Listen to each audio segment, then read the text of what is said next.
jechuuf jiru. Innaa isaan buufata xayyaara Kaayiroo ga'anitti.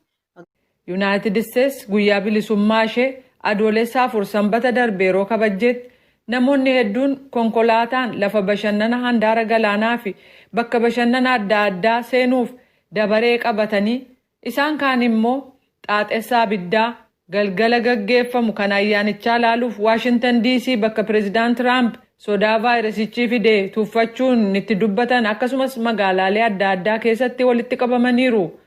Koronaan Yuunaayitid Isteets keessatti nama 100,030 galaafatee jira. Pireezidaant Tiraamp garuu ija tuffiin. Now we have tested almost 40 million. Amma garuu namoota miliyoona 40 ta'an irratti qorannaa gaggeessinee jirra.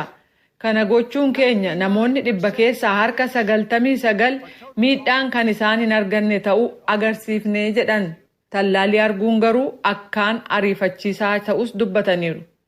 We are unleashing our nation's scientific brilliance. Biyyi keenya qarooma saayinsii qabdu agarsiifte. Waggaa keessa jirru kunituun xumuramiin dura tallaaliin ittisaa fi ega dhukkubsatanii booda fayyisu arguuf jirraa jedhan. Garuu bulchaan waajjira nyaataa fi dawaa yookaan FDA Stephen Hahn isa Tiraamp jedhan kanarraa waajjira ariitii guddaan hojjetamaa akka jiru beekaa kun dhugaadha jedhan. Tallaaliin kun ituu hin argamin duraa jedhan haala itti faca'ina vaayirasii koronaa hanqisuun itti danda'amu dubbataniiru. This is a very rapidly moving epidemic. Weerarri dhukkuba COVID-19 ariitiin deemaa jira. Dhukkuba kanaan du'uunis ta'e qabamuun gaddisiisaadha. Kanaaf kan ittisuudhaaf waan danda'ame mara gochuu qabna. Kaniin uummata Ameerikaatti dubbachuu fedhu qajeelfama waaltaan to'annaa dhukkubootaa yookaan CDC kennu hordofaa. Waan bulchiisonni kutaalee fi naannoo baasan hordofaa. Afaaniif funyaan keessan haguugaa. Namootarraa fagaadhaa. Yeroo hundumaa maaskii kaa'adhaa. Walitti dhufeenya hawaasaa qabdan daangessaa. Dhangala'aa ittiin harka haxaatan gargaaramaa. Namoota dhukkuba COVID-19f akka salphaatti saaxilamuu danda'an kunuunsaa. Akkas yoo goone kana keessaa baanaa jedhaniiru. Yuunaayitid Isteets hanga har'aatti namoota COVID-19 qabaman miliyoona 2.8 kan galmeessite yoo ta'u yeroo ammaa namoota vaayirasii kanaan qabamaniis ta'e du'an guddicha qabaachuudhaan addunyaa irratti beekamtee jirti.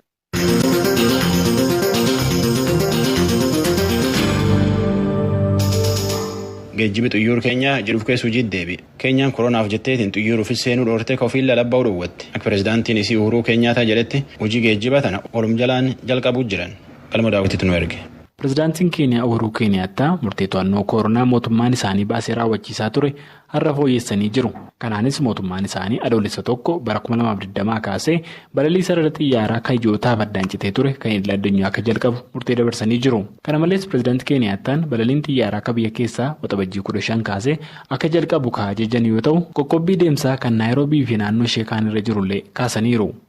Today I order and direct that the cessation of movement into and out of the Nairobi metropolitan area. Akkas jedhu Keeniyaattaan har'a kanaan dura ajaja namoonni akka magaalaa Naayiroobii keessaa Keeniyaa kutaa bulchiinsa Moombaasaa fi Mandeeraa keessaa akka hin baane dhorku kan kanaan dura hojiirra ture akka inni qabu ajaja dabarsee jira.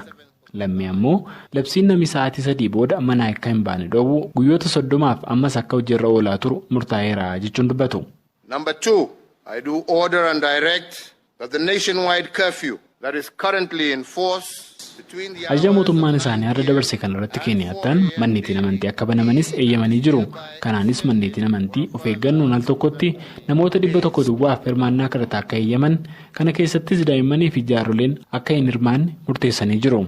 Ajaja har'a fooyya'e kanaan manneetiin barnootaa biyyattii keessa jiran akka itti deebanii banaman kaabineen ministeera barnootaa biyyattii karoora akka qopheessu gaafatanii jiru. Asumaanis Keeniyaattaan lammiileen biyyattii of eeggannoo akka godhan gaafatan keessumaa tarkaanfii mootummaan biyyattii fudhatuun yoo dhibeen kun deebi'eetti caale mootummaan biyyattii tarkaanfii fudhate kana duubatti deebisuu malaa jedhan Keeniyaattaan ibsa isaanii irraatiin. Keeniyaattaan mootummaan isaanii diinagdeen biyyattii miidhaa koronaan fide kan akka dandamatuuf hojjechaa akka jiru eeranii erga dhibeen kun dhufee rakkoo hawaasummaa mul'atee fi qaamoleen hawaasummaa furmaata akka barbaadan gaafatanii jiru. Har'as ministeerri fayyaa Keeniyaa namoonni 181 biyyattii keessatti dhibee koronaan kan qabaman ta'uu yoo beeksisu lakkoofsi waliigalaa namoota dhibee koronaan qabamanii kan Keeniyaa keessaa ammoo 8,000 taree jira. Gabaasa Sagalee Ameerikaaf Galmoo Daawit Naayiroobii.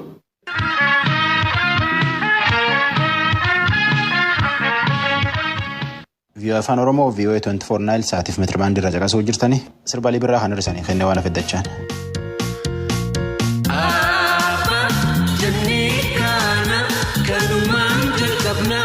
Afaanuma keenyaan katabnee dubbifna.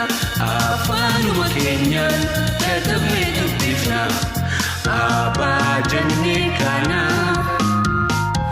kanumaan jalqabna. Afaanuma keenyaan katabnee dubbifna. Barsiisa baranna hubeedhaan jalqabna. Wallaalli haa baduu.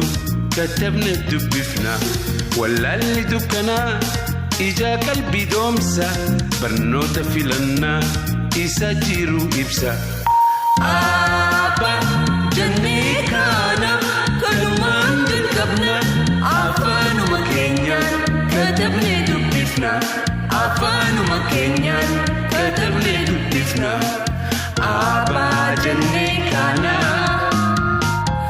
كلمان Afaanuma keenyaan katabnee dubbifna. Qonna babal'isa warshaadhaas jabeessa waan jireenyaaf tola hunda argamsiisa. Hundi haa jabaatu daddafnee karaana isaan waliif himne walirraa baranna. Abbaa jennee kana kanumaan jalqabna. Afaanuma keenyaan katabnee dubbifna. Afaanuma keenyaan katabnee dubbifna. Abbaa jennee kana kanumaan jalqabna. Vii'oo Afaan Oromoo Naayil Saat irraa caqasuu jirtan.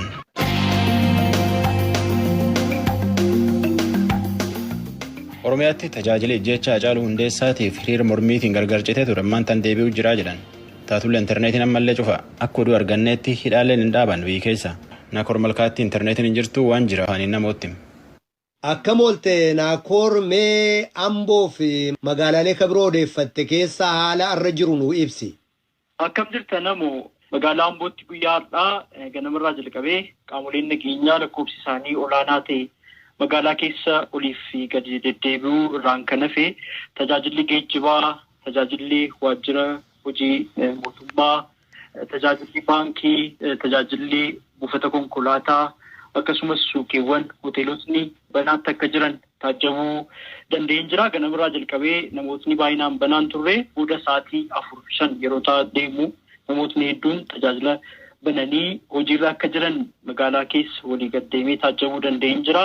Magaalota lixa Oromiyaa kanneen akka Naqamtee, Gimbii, Dambidolloo keessattis akkasuma tajaajilotni guyyoota darban 5-6 ta'an keessatti sababa ajjechaa artistii yookaan weellisaa beekamaaf jaallatamaa Hacaaluu Hundeessaa wajjin wal qabatee hiriira mormii garaagaraa geggeeffamaa tureen cufamanii turan. Guyyaa har'aa jalqabee tajaajila keessa seenuu namootni achi jiran nuuf eeraniiti kan jiranii. Haa ta'u malee qaamoleen nageenyaa magaalota keessa ammas baay'inaan socho'aa jiraachuudha kanan dhaga'ee jiru jechuudha. Tajaajilonni kun jalqabuu wajjin wal qabatee waajjirri poolisii magaalaa Amboo akkasumas waajjirri nageenyaa magaalaa Naqamtee naaf mirkaneessanii jiru jechuudha itti gaafatamtootni isaanii. Gama biraatiin tajaajilli intarneetii waan jalqabe fakkaatu. Mee waa'ee intarneetii wanni dhaga'ame jira ibsi kenname yoo jiraate. Waa'ee tajaajilli intarneetii kan bilbilaas ta'u kan biroodbaandii Wi-Fi jedhamu kan faayibarii dabalatee jechuudha. Wal qabatee jiru hanga ammaa gama mootummaatiin ibsi kenname hin jiru. Namootni hedduun hojiin isaanii isaa wajjin wal qabatu. Yeroo ammaa kana immoo namootni keessumaa barnoota olaanaa sadarkaa PhD maastersii baratan difeensii yookaan waraqaa qorannoo isaanii kan ittiin dhiyeessaa turan tajaajila intarneetii kana fayyadamuun yeroo ammaa kana garuu sababa addaan cituu isaarraa kan ka'e namootni waraqaa qorannoo dhiyeessaniif tajaajiloota garaagaraatiif dhimma itti ba'an rakkataa jiraachuu himamaa jira. Hanga ammaatti tajaajilli intarneetii ajjechaa artistii Hacaaluu Hundeessaa booddee addaan cite deebiin kan jiru kana ilaalchisee yoom akka deebi'us deebiin kennamee hin jiru.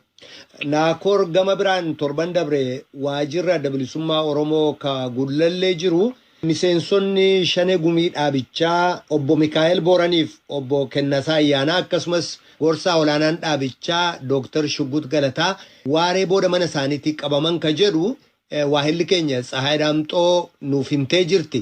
Waa'ee hidhaa kana ilaalchisee waan faana buute jira. Sirriidha namoo guyyaa darbe 2-3 keessatti namootni kanneen biroo hooggansa adda bilisummaa Oromoo keessatti argaman hidhamuudha. Hayyudureen adda bilisummaa Oromoo obbo Daawud Ibsaa kan isaan nutti himanii jiranii kanneen keessaas sanbata duraa darbe jechuunis akka lakkoofsa biyyaatti waxabajjii 27 bara 2012 kanaan dura hidhamanii yeroo waggaa tokkoof baatii 2 mana hidhaa keessatti kan dabarsan Koloneel Gammachuu Ayyaanaa irra deebiitiin hidhamaniiti kan isaan jiranii isaan hooggansa olaanaa adda bilisummaa Oromooti. Kan biraan Caaltuu Taakkalaa Beetuu isheenis akkasuma koree hojii raawwachiistuu godina Horroo Guduroo Wallaggaa keessaa ishee tokkodha. Isheenis sanbata duraa waaree booda sa'aatii 8 booda mana obboleettii ishee osoo jirtuu qabamuu isheeti kan himanii jiranii. Mana obboleettii ishee naa jettu achuma Shaambutti moo magaalaa kabiraatti? Magaalaa Finfinnee keessatti kan argamu mana obboleettii ishee keessaa qabamuudha kan isaan raadiyoo sagalee Ameerikaatti himanii jiranii. Koloneel Gammachuu Ayyaanaa immoo mana isaanii turre erga bakkeetti qabatanii booda gara manaatti fudhatanii galanii mana isaanii sakatta'anii turan jedhanii. Yeroo kana hundaa godhan garuu qaamoleen naga eegumsaa mootummaa kunneen waraqaa mana murtii hin qabanii akkasumas yeroo ammaa kana bakka itti geessan ilaalchisee ibsa baasan hin qabanii hidhamanii eessatti akka argaman ilaalchisee gama qaamolee mootummaa irraa adda baafachuudhaaf tattaaffii isaan taasisan kan hin milkoofne ta'udha kan isaan himanii jiranii. Dhimmoo kana adda baafachuudhaaf akkasumas hidhaa bakka garaagaraa ilaalchisee adda baafachuudhaaf gara hoogganaa biiroo bulchiinsaaf nageenyaa naannoo Oromiyaa obbo Jibriil Mahaammaditti bilbilee turre. Isaan kan jedhan hooggansa adda bilisummaa Oromoo qofaa osoo hin taane namootni qaama mootummaa keessatti argaman yookaan hojjettoota mootummaa ta'an kanneen biroollee ajjechaa artistii beekamaaf jaallatamaa Hacaaluu Hundeessaa hordofee jeequmsa magaalota garaagaraa keessatti uumame gama maallaqaatiin deeggaruu akkasumas qindeessuu kakaasuu fi sochii kana fakkaatan keessatti gama kallattiinis ta'e alkallattiitiin hirmaachuutiin namootni shakkaman to'atamanii jiru. Ammas to'atamaa jiru. Kanaan wal qabateeti namootni kan hidhaman jedhanii isa kana wajjin wal qabatees mana murtiitti dhiyaachuuf dhabuu isaanii ilaalchisee kanneen dhiyaataa jiran jiru. Kanneen gara fuulduraatti ragaan irratti walitti qabamaa jiruuf dhiyaachuudhaaf jiranis jiru jechuudhaan deebiima waliigalaatti kan isaan nuuf kennanii jiran jechuudha. Yeroo ammaa kana eessatti hidhamanii jiru hoogganni adda bilisummaa Oromoo olaanoo ta'an kun kan jedhuuf manneen hidhaa Finfinnee keessatti argaman jechuurra kan darbe iddoo kamitti akka ta'es akkasuma adda baasanii himne. Gama biraatiin godinaalee Wallaggaa bahaa keessumaa magaalaa Naqamtee akkasumas Shawaa Lixaa magaalaa Amboo keessatti namootni hidhamuudha maatiirraa kan adda baasuudhaaf tattaafannee jiru jechuudha. Dhimma kanaa wajjin wal qabatee magaalaa Amboo irraa jalqabuudhaaf aadde Duulee Seedaa isaan miseensa baa'ooti. Akkasumas koree hojii raawwachiistuu kan aanaa Baakkoo Tibbee akka ta'anii kan kanaan dura odeeffannee jirru. Ji'a 2 dura hidhamanii gad lakkifamuu isaanii akkasuma gabaafameeti kan ture. Aadde Duulee Seedaa guyyaa artist Hacaaluu Hundeessaa ajjeefame jedhame bulee galgala isaa jechuudha gaafa 23 osoo sirni awwaalcha artistii kanaa hin taasifamin mana isaanii magaalaa Ambootti argamu halkan sa'aatii 7 keessa qabamuudha kan himamee jiru. Namootni hedduun lakkoofsaan adda ba'anii hin beekamnes magaalaa Amboo keessatti hidhamanii jiraachuudha kan himame. Kanneen keessaa maatii Lalisaa Urgeessaa nama jedhamuu barbaadanii isa dhabnaan mucaa fi haadha iddoo tokkotti hidhuu isaanii akkasuma namootni magaalaa Amboo keessa jiraatan maatii keessaa nutti himanii jiru jechuudha. Isa kan adda baafachuudhaaf gara itti gaafatamaa kutaa qorannaa yakkaa poolisii magaalaa Amboo Inspektar Asaffaa Dirribaatti bilbileen ture. Ajjechaa artist Hacaaluu Hundeessaa hordofee hiriira morbii magaalaa Amboo keessatti geggeeffame booda yakka qabeenya mootummaa, qabeenya nama dhuunfaa barbadeessuu fi miidhaa qaamaa akkasumas kanneen biroo irratti bobba'an jedhamanii shakkaman namootni 30 ta'an hidhamanii jiraachuudha kan himanii. Angeewwan mana murtiitti sababni isaan dhiyaanneef manni murtii cufaa ture yaada jedhu kan kennanii yeroo ammaa kana garuu qoratamanii mana murtiitti dhiyeessuudhaafis tattaaffiin taasifamaa jira jechuun kan isaan dubbatanii jiran jechuudha. Haalli nageenyaa Amboo yommuu ibsanis akkasuma yeroo ammaa kana tasgabbiitti deebiteetti jechuun dubbatanii jiru. Naqamteetti namoonni hidhaman ka jettee maaltu ta'e mee sanammoo nu ibsina koor? Tole namoo magaalota Oromiyaa garaa keessatti hiriirri mormii balaaleffannaa ajjeechaa Hacaaluu Hundeessaa akkasuma namootni siyaasaa Jawaar Mahaammadiif Baqqalaa Garbaaf kanneen biroo hidhamanii jiran alakkifamanii awwaalchi artistii kanaas kan taasifamu qabu Finfinneetti kan jedhuuf dhimmoota kanaan wal qabatu hiriirotni geggeeffamaa turuudha kan ibsame. Kanneen keessaa magaalaan Naqamtee tokko guyyaa hiriiraa sana jechuunis sirni awwaalcha artistii Hacaaluu Hundeessaa utuu hin geggeeffamin gaafa 24 yookaan roobii torban darbee hiriirri geggeeffameen lubbuun namoota 3 darbuu fi namootni muraasnis madaa'uu torban darbe ragaa hospitaalarraa arganneen gabaasneeti kan turre. Isa hordofuudhaan namootni 106 ta'an mooraatikaa akkasumas mana barumsaa kan naannoo paarkii jedhamuu fi iddoowwan garaagaraatti hidhamanii jiru jechuun maatii keessaa kan nutti himan jiru. Isa kana adda baafachuudhaaf gara waajjira nageenyaa fi bulchiinsaa magaalaa Naqamteetti bilbilee turre. Itti gaafatamaa waajjira bulchiinsaaf nageenyaa magaalaa Naqamtee obbo Misgaanuu Waggaarii akka jedhanitti dhimma kana wajjin wal qabatee akka magaalaattis gadda guddaadha kan nutti dhaga'ame. Hiriirris bifa naga qabeessaan gaggeeffamaa ture. Isa hordofuudhaan namootni hin beekamne hawaasa keessaa meeshaa hidhatanii turanii qaama nageenyaatti dhukaasuu isaaniirraan kan ka'e walitti bu'iinsi uumamee ture. Namootnis madaaniiru. Kanneen keessaa qaamoleen nageenyaas akkasuma madaaniiru jechuun kan isaan ibsanii. Isa hordofee garuu namootni hidhaman tokkollee hin jiranii. Isaan dura poolisiin shakkuudhaan yookaan yakkaan namoota shakkii qabee hidheeraa. Kanaan irra kan darbe garuu namootni dhimma amma ati naaf kaastee wajjin wal qabatee hidhaman hin jiran jechuudhaan kan isaan deebii kennan jechuudha obbo Misgaanuuni. Mee gara Finfinneetti si deebisuudhaaf Naakoor waa'ee geggeessaa reeffaa artist Hacaaluu Hundeessaa wal qabatee torban dabre keessaa hoogganoonni fi miseensonni Koongireesa Federaalaa Oromoo olaanoon kan akka obbo Baqqalaa Garbaa faa kan akka obbo Jawaar Mahammad faa qabamanii hidhamanii jiru. Mana murtiitti illee dhiyaachuun isaanii dubbatamee jira. Mee gama kanaan waan odeeffatte maaltu jira?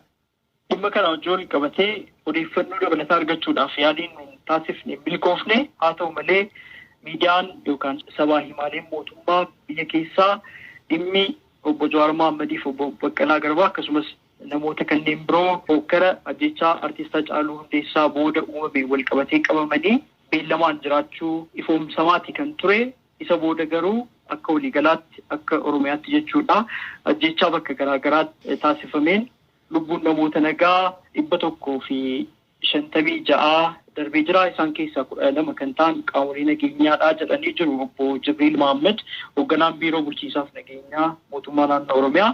Namootni 252 ta'an akkasuma miidhaa qaamaa garaagaraatiif saaxilamanii jiru. Kanneen keessaa immoo 53 qaamolee nageenyaati. Haalli amma jiru tasgabbaa deemuudha kan isaan dubbatanii jiran jechuudha. Odeeffannoo dabalataa kanneen biroo dhimma kanaan wal qabatan argachuudhaaf fakkeenyaaf qaamolee kamii rakkoo kana kan geessise kan jedhuu fi qaamolee kanaa wajjin wal qabatee to'annoo taasifame yoo jiraate kan jedhuuf ammas qulqullaa'aa jiraachuurra kan darbe odeeffannoo dabalataa argachuudhaaf milkoofne. Waahila keenya gabaasaa VOA Naakoor Malkaa gaaffiif deebii kanaaf guddaan si galatoomsadha. Galatoomi namoo.